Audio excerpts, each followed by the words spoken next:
Written by Edgar Allan Poe and published in November 1846, this is a classic tale of revenge and murder. On this episode of the Dark Volumes, the Cask of Amontillado. The 1,000 injuries of Fortunato I had borne as I best could, but when he ventured upon insult, I vowed revenge. You who so well know the nature of my soul will not suppose, however, that gave utterance to a threat. At length I would be avenged. This was a point definitely settled, but the very definitiveness with which it was resolved precluded the idea of risk. I must not only punish, but punish with impunity. A wrong is unredressed when retribution overtakes its redresser. It's equally unredressed when the avenger fails to make himself felt as such to him who has done the wrong. It must be understood that neither by word nor deed had I given Fortunato cause to doubt my goodwill. I continued, as was my wont, to smile in his face, and he didn't perceive that my smile now was at the thought of his immolation. He had a weak point, this Fortunato, although in other regards he was a man to be respected and even feared. He prided himself on his connoisseurship in wine. Few Italians have the true virtuoso spirit. For the most part, their enthusiasm is adopted to suit the time and opportunity, to practice imposture upon the British and Austrian millionaires. In painting and gimmery, Fortunato, like his countrymen, was a quack, but in the matter of old wines, he was sincere. In this respect, I didn't differ from him materially. I was skillful in the Italian vintages myself, and I bought largely whenever I could. It was about dusk one evening during the supreme madness of the carnival season that I encountered my friend. He accosted me with excessive warmth, for he'd been drinking much. The man wore motley. He had on a tight-fitting parti-striped dress, and his head was surmounted by the conical cap and bells. I was so pleased to see him that I thought I should never have done wringing his hand. I said to him, "My dear Fortunato, you are luckily met. How remarkably well you're looking today. But I've received a pipe of what passes for Amontillado, and I have my doubts." "How?" said he. "Amontillado, a pipe? Impossible, and in the middle of the carnival." "I have my doubts," I replied, "and I was silly enough to pay the full Amontillado price without consulting you in the matter. You were not to be found, and I was fearful of losing a bargain." "Amontillado?" "I have my doubts." "Amontillado?" "And I must satisfy them." "Amontillado?" "As you're engaged, I am on my way to Lucrezi. If anyone has a critical turn, it is he. He will tell me." "Lucrezi cannot tell Amontillado from sherry." "And yet some fools will have it that his taste is a match for your own." "Come, let us go." "Whither?" "To your vaults." "My friend, no. I won't impose upon your good nature. I perceive you have an engagement. Lucrezi." "I have no engagement. Come." "My friend, no, it's not the engagement, but the severe cold with which I perceive you're afflicted. The vaults are insufferably damp. They're encrusted with nitre." "Let us go, nevertheless. The cold is merely nothing. Amontillado! You have been imposed upon, and as for Lucrezi, he cannot distinguish sherry from Amontillado." Thus speaking, Fortunato possessed himself of my arm, and putting on a mask of black silk and drawing a roquelaure closely about my person, I suffered him to hurry me to my palazzo. There were no attendants at home. They had absconded to make merry in honor of the time. I told them that I should not return until the morning, and had given them explicit orders not to stir from the house. These orders were sufficient, I well knew, to ensure their immediate disappearance, one and all, as soon as my back was turned. I took from their sconces 2 flambeaux, and giving one to Fortunato, bowed him through several suites of rooms to the archway that led into the vaults. I passed down a long and winding staircase, requesting him to be cautious as he followed. We came at length to the foot of the descent and stood together upon the damp ground of the catacombs of the Montressors. The gait of my friend was unsteady, and the bells upon his cap jingled as he strode. "The pipe," he said. "It is farther on," said I. "But observe the white webwork which gleams from these cavern walls." He turned towards me and looked into my eyes with two filmy orbs that distilled the rheum of intoxication. "Niter?" he asked at length. "Niter," I replied. "How long have you had that cough?"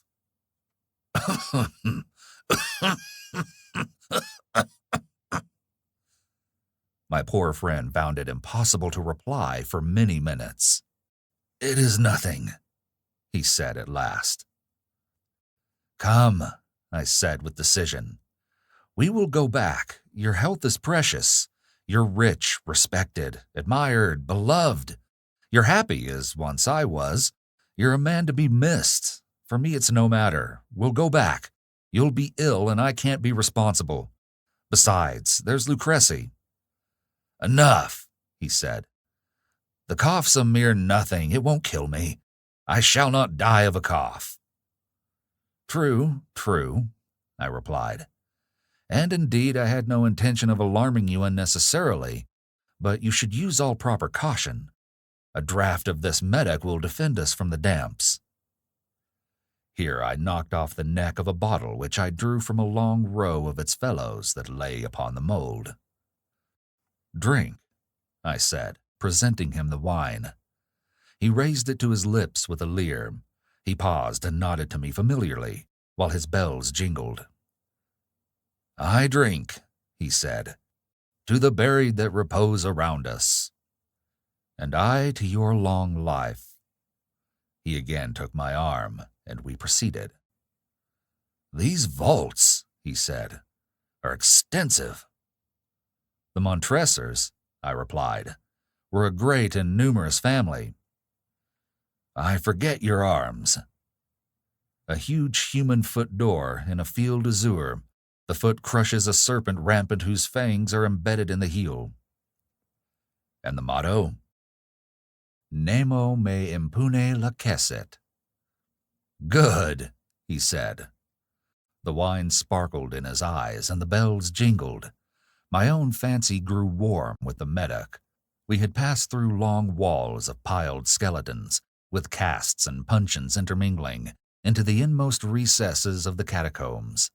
I paused again, and this time I made bold to seize Fortunato by an arm above the elbow. "The niter," I said. "See, it increases. It hangs like moss upon the vaults. We're below the river's bed. The drops of moisture trickle among the bones. Come, we'll go back ere it's too late. Your cough." "It is nothing," he said. "Let us go on. But first, another draught of the medoc." I looked and reached him a flagon of de Grave. He emptied it at a breath. His eyes flashed with a fierce light. He laughed and threw the bottle upwards with a gesticulation I didn't understand. I looked at him in surprise. He repeated the movement, a grotesque one. "You don't comprehend," he said. "Not I," I replied. "Then you're not of the Brotherhood." "How?" "You're not of the Masons." "Yes, yes," I said. "Yes, yes." "You? Impossible! A Mason?" "A Mason," I replied. "A sign," he said. "A sign." "It is this," I answered, producing from beneath the folds of my roquelaure a trowel. "You jest," he exclaimed, recoiling a few paces. "But let us proceed to the Amontillado." "Be it so," I said, replacing the tool beneath the cloak and again offering him my arm. He leaned upon it heavily. We continued our route in search of the Amontillado. We passed through a range of low arches, descended, passed on, and descending again, arrived at a deep crypt, in which the foulness of the air caused our flambeaux rather to glow than flame. At the most remote end of the crypt there appeared another less spacious. Its walls had been lined with human remains, piled to the vault overhead in the fashion of the great catacombs of Paris. 3 sides of this interior crypt were still ornamented in this manner. From the 4th side the bones had been thrown down and lay promiscuously upon the earth, forming at one point a mound of some size. Within the wall thus exposed by the displacing of the bones, we perceived a still interior crypt or recess, in depth about 4 feet, in width 3, in height 6 or 7. It seemed to have been constructed for no especial use within itself, but formed merely the interval between 2 of the colossal supports of the roof of the catacombs, and was backed by one of their circumscribing walls of solid granite. It was in vain that Fortunato, uplifting his dull torch, endeavored to pry into the depth of the recess. Its termination the feeble light didn't enable us to see. "Proceed," I said. "Herein is the Amontillado. As for Lucrezi—" "He's an ignoramus," interrupted my friend, as he stepped unsteadily forward, while I followed immediately at his heels. In an instant he reached the extremity of the niche, and finding his progress arrested by the rock, stood stupidly bewildered. A moment more and I had fettered him to the granite. In its surface were 2 iron staples, distant from each other about 2 feet horizontally. From one of these depended a short chain, from the other a padlock. Throwing the links about his waist, it was but the work of a few seconds to secure it. He was too much astounded to resist. Withdrawing the key, I stepped back from the recess. "Pass your hand," I said, "over the wall. You can't help feeling the nitre. Indeed, it is very damp. Once more let me implore you to return. No? Then I must positively leave you, but I must first render you all the little attentions in my power." "The Amontillado!" ejaculated my friend, not yet recovered from his astonishment. "True," I replied. "The Amontillado." As I said these words, I busied myself among the pile of bones of which I have before spoken. Throwing them aside, I soon uncovered a quantity of building stone and mortar. With these materials and with the aid of my trowel, I began vigorously to wall up the entrance of the niche. I'd scarcely laid the first tier of the masonry when I discovered that the intoxication of Fortunato had in a great measure worn off. The earliest indication I had of this was a low, moaning cry from the depth of the recess. It was not the cry of a drunken man. There was then a long and obstinate silence. I laid the 2nd tier, and the 3rd, and the 4th, and then I heard the furious vibrations of the chain. The noise lasted for several minutes, during which, that I might hearken to it with the more satisfaction, I ceased my labors and sat down upon the bones. When at last the clanking subsided, I resumed the trowel, and finished without interruption the 5th, the 6th, and the 7th tier. The wall was now nearly upon a level with my breast.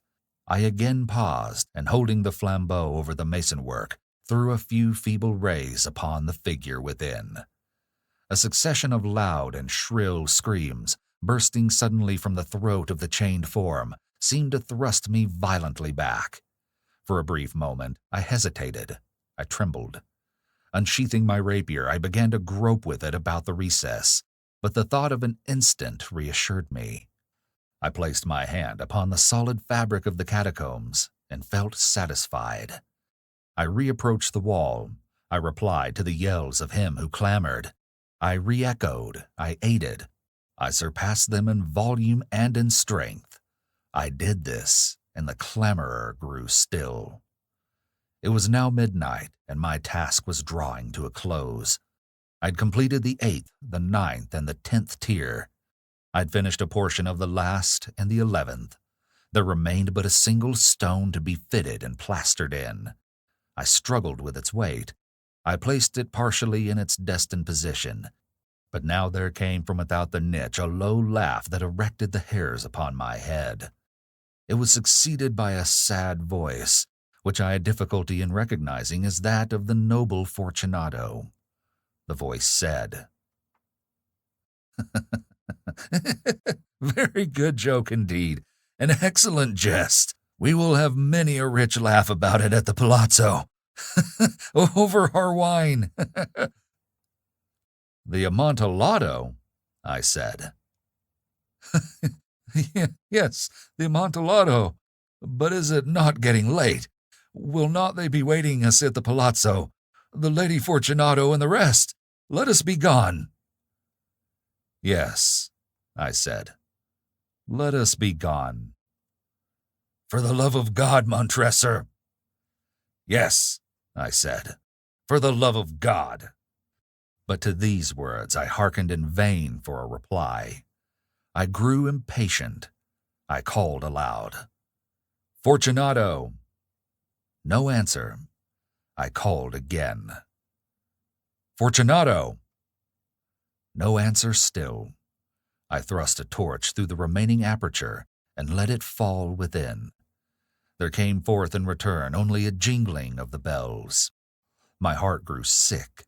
It was the dampness of the catacombs that made it so. I hastened to make an end of my labor. I forced the last stone into its position. I plastered it up. Against the new masonry I re-erected the old rampart of bones.